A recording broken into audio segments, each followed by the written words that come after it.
शक नहीं कि पाकिस्तान की जो गवर्नमेंट है उन्होंने भी बहुत ज्यादा अपना एक्स्ट्रा एफर्ट डाला है और कि मुज़ाकरात कामयाब हो जाए। यकीनन ये भी पाकिस्तान गवर्नमेंट का ही क्रेडिट है कि जो सीज फायर है उसको थोड़ा सा एक्सटेंशन मिला है। देखिए, मैं ये बात कहना चाहती हूँ कि इसमें जो सिविलियंस है पाकिस्तान के और जो पब्लिक है उन्होंने एक्चुअल कुर्बानी दी है, क्योंकि उन बेचारों की आपको पता है उनकी मूवमेंट रिस्ट्रिक्टेड है, उनके कारोबार बंद हैं। उनको थैंक यू करें और उनको किसी तरह का एक रिवॉर्ड दें कि उन्होंने भी बहुत कुछ बर्दाश्त किया है सिर्फ इसलिए कि इस्लामाबाद अमन मुज़ाकरात में प्रॉब्लम क्या है, हाथी की पूंछ रह गई है, पूरा हाथी जो है वो निकल गया है। जो हुर्मुज़ वाला मामला है वो जो मामला है वो फंस गया है। अमेरिका वहां से अपने यूएस ब्लॉकेट्स नहीं हटा रहा। सिर्फ दो मुल्क हैं जिनको पाकिस्तान की जो एक्स्ट्राऑर्डिनरी एफर्ट्स हैं वो उनको बहुत बुरी लग रही है। एक है इसराइल कि इंडियन मीडिया को ऐसा लगता है कि बहुत ज्यादा तकलीफ है पाकिस्तान की एफर्ट से। उनकी जो गवर्नमेंट के जो रेडिकल एलिमेंट्स हैं वो बड़े हमें अपसेट नजर आते हैं। उनकी बड़ी दिल की ख्वाहिश है कि किसी तरह से मुज़ाकरात फेल हो जाए। उनको अभी रिसेंटली प्रेसिडेंट ट्रंप ने अपनी जो रिसेंट लेटेस्ट उनकी ट्वीट है उसमें उन्होंने इंडिया को हेल होल कह दिया है। इंडियन जो कांग्रेस है वो बीजेपी को और मोदी को बहुत ज्यादा उनको ग्रिल कर रहे हैं। क्या प्राइम मिनिस्टर ऑफ इंडिया इस बेइज्जती पर रिएक्ट करेंगे?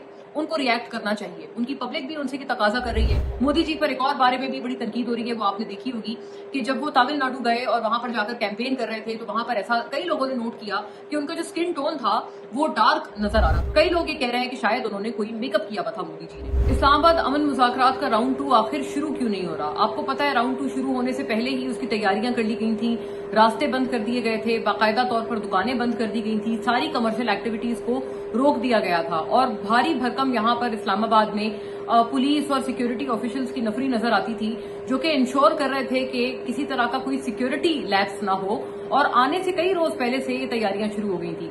यकीनन देखिए, मैं ये बात कहना चाहती हूँ कि इसमें जो सिविलियंस हैं पाकिस्तान के और जो पब्लिक है उन्होंने एक्चुअल कुर्बानी दी है, क्योंकि उन बेचारों की आपको पता है उनकी मूवमेंट रिस्ट्रिक्टेड है, उनके कारोबार बंद हैं। शाम के टाइम एक लॉकडाउन लग जाता है, वो अभी भी चल रहा है और इससे पहले भी चल रहा था, जिसकी वजह से लोगों के जो कारोबार हैं उनमें शदीद प्रॉब्लम्स आ रही हैं। तो एक्चुअल जो कुर्बानी है वो यकीनन पब्लिक ऑफ पाकिस्तान ने दी है और मैं गवर्नमेंट ऑफ पाकिस्तान से ये अब तकाजा करती हूँ और ये अपील भी करती हूँ कि वो जो पब्लिक है पाकिस्तान की उनको थैंक यू करें और उनको किसी तरह का एक रिवॉर्ड दें कि उन्होंने भी बहुत कुछ बर्दाश्त किया है सिर्फ इसलिए कि इस्लामाबाद अमन मुज़ाकरात में उन्होंने अपने ऊपर चीज ले ली। कई मरतबा मैं देखती थी कि इस्लामाबाद में जो है वो जब इवन पार्ट 1 चल रहा था मुज़ाकरात का तो आपको पता है कि एनर्जी लिमिटेड है और बिजली कम है, तो वो जो है वो बिजली मुझे ऐसा लगता था कि शायद वो जो मेहमान हैं वहां पर डायरेक्ट की जा रही थी और ताकि जो रेड जोन है जहां पर ज्यादातर लोग स्टे कर रहे हैं वहां पर किसी तरह का प्रॉब्लम ना हो। और इस्लामाबाद में वर्स्ट एवर उस टाइम पर लोड शेडिंग जो यहाँ जो रेजिडेंशियल एरियाज हैं या जो हाउसिंग सोसाइटीज हैं वहां पर बहुत बुरी लोड शेडिंग उस टाइम पर चल रही थी। बहुत कुछ किया है पाकिस्तान के पब्लिक ने, इसमें कोई शक नहीं। और इसमें भी कोई शक नहीं कि पाकिस्तान की जो गवर्नमेंट है उन्होंने भी बहुत ज्यादा अपना एक्स्ट्रा एफर्ट डाला है और दिलो जान से कोशिश की है। उन्होंने अपनी एड़ी चोटी का जोर लगा दिया है कि मुज़ाकरात कामयाब हो जाए। यकीनन ये भी पाकिस्तान गवर्नमेंट का ही क्रेडिट है कि जो सीज फायर है उसको थोड़ा सा एक्सटेंशन मिला है और संडे तक अब सीज फायर मजीद आगे चल रहा है। वरना लोग बहुत परेशान थे कि जब ये सीज फायर एक्सपायर हो रहा था तो आगे क्या होगा। कहीं ऐसा तो नहीं है कि दोबारा से मिसाइल हमले और अटैक्स शुरू हो जाएंगे। ईरान की जो सिविलियन पॉपुलेशन है 3000 तक लोग वहां पर जो है वो अपनी जान की बाजी हार चुके हैं, उनकी सारी लीडरशिप शहीद हो गई है। तो लोगों को वहां पर भी ये प्रॉब्लम थी और बहुत ज्यादा डर था लोगों के दिलों में। फिर इस बात का भी डर था कि ईरान जब पलट के रिटेलिएशन करेगा तो वो गल्फ कंट्रीज को निशाना बनाएगा।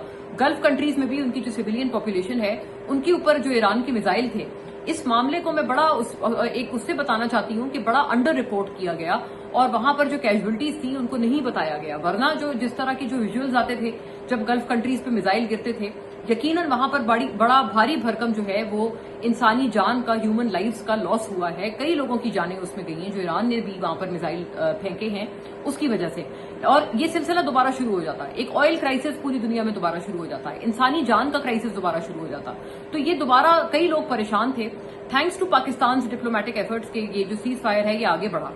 अब मुझे ऐसा लगता है कि मामला कुछ ऐसा हुआ है कि हाथी निकल गया है लेकिन हाथी की पूंछ रह गई है। जो बड़े वाले इश्यूज थे जैसे न्यूक्लियर का इशू है, रिजीम चेंज का इशू है, वो काफी हद तक जो है वो सॉल्व हो गए हैं। प्रॉब्लम क्या है, हाथी की पूंछ रह गई है, पूरा हाथी जो है वो निकल गया है। जो हुर्मुज़ वाला मामला है जो कि रिलेटिवली एक छोटा मामला हम समझ रहे थे कंपैरिजन में बाकी इश्यूज से, वो जो मामला है वो फंस गया है। अमेरिका वहां से अपने यूएस ब्लॉकेट्स नहीं हटा रहा और आपको पता है अता तारड़ ने भी बाकायदा ट्वीट करके उन्होंने बताया, ये एक तरह से बड़ा एक इंपॉर्टेंट सिग्नल था जो कि गवर्नमेंट ऑफ पाकिस्तान ने दिया कि information minister Attaullah Tarar tweet करके बता रहे हैं कि हम ईरान को अभी भी कन्विंस करने की कोशिश कर रहे हैं, लेकिन अभी तक उनकी तरफ से कोई पॉजिटिव जवाब नहीं आ रहा कि वो इस्लामाबाद अमन मुज़ाकरात में आएंगे या नहीं आएंगे। फिर जॉन हुसैन जो कि ईरान के जर्नलिस्ट हैं और कई सारे पाकिस्तानी चैनल्स पर भी आते रहते हैं, उन्होंने फिर अता तारड़ की उस ट्वीट का जवाब दिया और कहा कि आप इसी ट्वीट में ये क्यों नहीं लिख देते कि यूएस भी अपने नेवल ब्लॉकेड्स जो हैं वो हरमज से हटा लें। अगर वो हटा लेंगे तो फिर हम लोग मुज़ाकरात की टेबल पर आ जाएंगे। आई थिंक अब यहां पर आकर जो है वो प्रॉब्लम फंस गई है।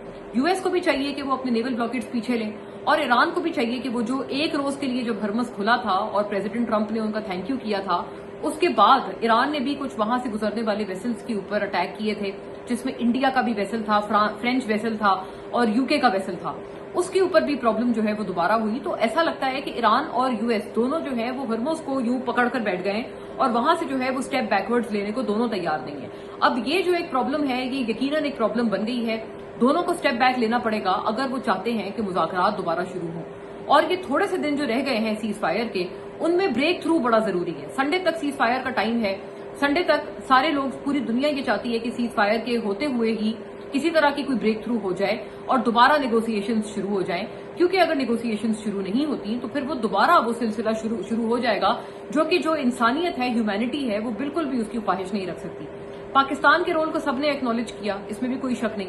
सारी कंट्रीज ने, लैटिन अमेरिका की बहुत सारी स्टेट्स हैं, उन्होंने बहुत सारी लैटिन अमेरिकन कंट्रीज हैं, उन्होंने साउथ अफ्रीका, नॉर्थ अफ्रीका की कई ममालिक हैं, उन्होंने यूरोप के तकरीबन हर मुल्क ने पाकिस्तान का थैंक यू किया और एक्नॉलेज किया कि पाकिस्तान ने बहुत एक्स्ट्रा ऑर्डिनरी एफर्ट्स की हैं इस मसले को हल करवाने के लिए। वहीं पर सिर्फ 2 मुल्क हैं जिनको पाकिस्तान की जो एक्स्ट्रा ऑर्डिनरी एफर्ट्स हैं वो उनको बहुत बुरी लग रही हैं। एक है इजराइल, वो भी उतना खुल के उन एफर्ट्स को जो है वो बुरा भला नहीं कह रहा जितना कि इंडियन मीडिया को ऐसा लगता है कि बहुत ज्यादा तकलीफ है पाकिस्तान की एफर्ट से। यकीनन उनकी जो पब्लिक है वो बहुत सेन है। मैं इंडियन पब्लिक को एक दफा फिर बड़े अपने दिल से सलाम पेश करती हूँ। लेकिन जो इंडिया के जो खासतौर पर मीडिया के जो उनके एलिमेंट्स हैं और उनकी जो गवर्नमेंट के जो रेडिकल एलिमेंट्स हैं वो बड़े हमें अपसेट नजर आते हैं और वो ऐसा लगता है कि बार बार चाहते हैं, उनकी बड़ी दिल की ख्वाहिश है कि किसी तरह से मुज़ाकरात फेल हो जाए। उनको ये पता होना चाहिए कि अगर ये मुज़ाकरात फेल हो जाते हैं तो ये उनका भी नुकसान है। उनके शहर में, उनके पूरे मुल्क में ऑयल क्राइसिस शुरू हो जाएगा। लोग बाल्टियां ले लेके तेल के लिए पेट्रोल पंप्स पर लाइनें लगाकर दोबारा नजर आएंगे। ये चीज यकीनन वो भी अफोर्ड नहीं कर सकते। लेकिन उनको सिर्फ ये परेशानी है कि ये जो मुज़ाकरात है ये पाकिस्तान क्यों करवा रहा है, इसलिए दे वांट कि ये पाकिस्तान लेड जो मुज़ाकरात हैं ये फेल हो जाने चाहिए। एनीवे, इंडिया का ये भी बात करना अब जरूरी होगा कि देखें, उनको अभी रिसेंटली प्रेसिडेंट ट्रंप ने अपनी जो रिसेंट लेटेस्ट उनकी ट्वीट है उसमें उन्होंने इंडिया को हेल होल कह दिया है और ये एक बहुत बड़ा स्नब है। और उसके ऊपर इंडियन जो कांग्रेस है वो बीजेपी को और मोदी को बहुत ज्यादा उनको ग्रिल कर रहे हैं, उनकी बहुत ज्यादा क्लास ले रहे हैं इस बात पे, क्योंकि आपको पता है मोदी जी हमेशा प्रेसिडेंट ट्रंप को अपना फ्रेंड बोलते हैं, ही इज माई फ्रेंड, फिर उनको वही उसी तरह से झप्पियां डालते हैं एक बेर की तरह, भालू की तरह, और हमेशा उनको मिलके ऐसे खी हंसते रहते हैं। कई लोग उनका इस बात पे मजाक उड़ाते हैं। क्या प्राइम मिनिस्टर ऑफ इंडिया इस बेइज्जती पर रिएक्ट करेंगे? उनको रिएक्ट करना चाहिए। उनकी पब्लिक भी उनसे की तकाजा कर रही है और कांग्रेस, उनकी जो अपोजिशन पार्टी है, वो भी उनसे यही तकाजा कर रही है that he must react to it. India जो कि बार बार अपने आप को कहता है कि हम एक सेल्फ रिस्पेक्ट रखने वाले मुल्क हैं, हम किसी के आगे नहीं झुकते, आपको प्रेसिडेंट ऑफ यूनाइटेड स्टेट्स आपको हेल होल कहकर पुकार रहा है और ये एक बहुत बड़ी बेइज्जती है जो कि पब्लिक के लिए है इंडिया की। यकीनन उनको रिएक्ट करना चाहिए। मोदी जी पर एक और बारे में भी बड़ी तनकीद हो रही है, वो आपने देखी होगी कि जब वो तमिलनाडु गए और वहां पर जाकर कैंपेन कर रहे थे तो वहां पर ऐसा कई लोगों ने नोट किया कि उनका जो स्किन टोन था वो डार्क नजर आ रहा था, उनका कम्प्लेक्शन डार्क था। कई लोगों ने फिर उनकी पुरानी तस्वीरें लगाई कि जब वो किसी फॉरेन डिग्निटरी से मिलते हैं या कभी ट्रंप से या नेतन्याहू से मिलते हैं या कभी अगर वो कश्मीर वगैरह जाकर वहां से कोई एड्रेस करते हैं तो उनका स्किन टोन फेयर होता है। तमिलनाडु गए तो वहां की सिर्फ इसलिए कि वहां की पब्लिक को जो है ऐसा उनको दिखाएं कि मैं आपके साथ जो हूं आपके जैसा ही हूं या उनके साथ एक सिंपैथी हासिल करें, उन्होंने अपना स्किन टोन डार्क कर लिया। कई लोग ये कह रहे हैं कि शायद उन्होंने कोई मेकअप किया हुआ था मोदी जी ने। अब ये एक जो है इस सोशल मीडिया पे बहुत बड़ा ट्रोलिंग का रीजन बन रहा है नरेंद्र मोदी के लिए। मैंने कई जगहों पर देखा, कई लोगों ने लगाया कि अगर ये बोट्सवाना चले जाएंगे, अफ्रीका चले जाएंगे तो फिर तो ये बिल्कुल ही ब्लैक मेकअप करके अपने चेहरे पर आ जाएंगे।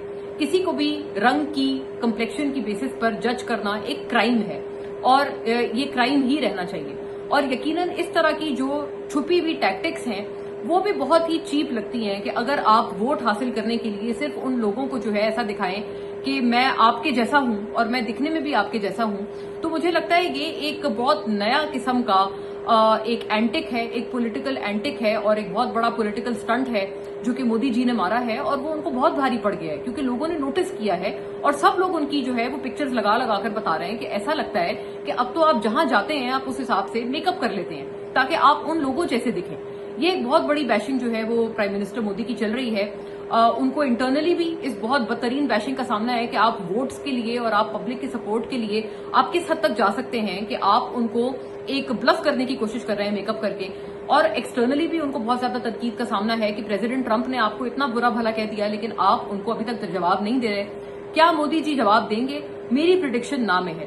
اور رہی اسلام آباد ڈائیلاگ کی بات, یہ ڈائیلاگ ایسا لگتا ہے کہ آنے والے دنوں میں کچھ اچھی خبر آ سکتی ہے کیونکہ کچھ اچھے فیلرز ہمیں ایران اور یو ایس اے دونوں کی طرف سے مل رہے ہیں کہ یہ ڈائیلاگ جو ہے وہ ایک نئے کانفیڈنس کے ساتھ اسلام آباد میں ہی دوبارہ شروع ہو سکتے ہیں. کئی لوگ اس کے اوپر ہنٹ کر رہے ہیں and humanity also pins the same hope کہ انسانیت کے ناطے بھی صحیح سارے لوگ یہی چاہتے ہیں کہ یہ جو جنگ ہے, یہ وار جو ہے وہ اب ختم ہو جانی چاہیے.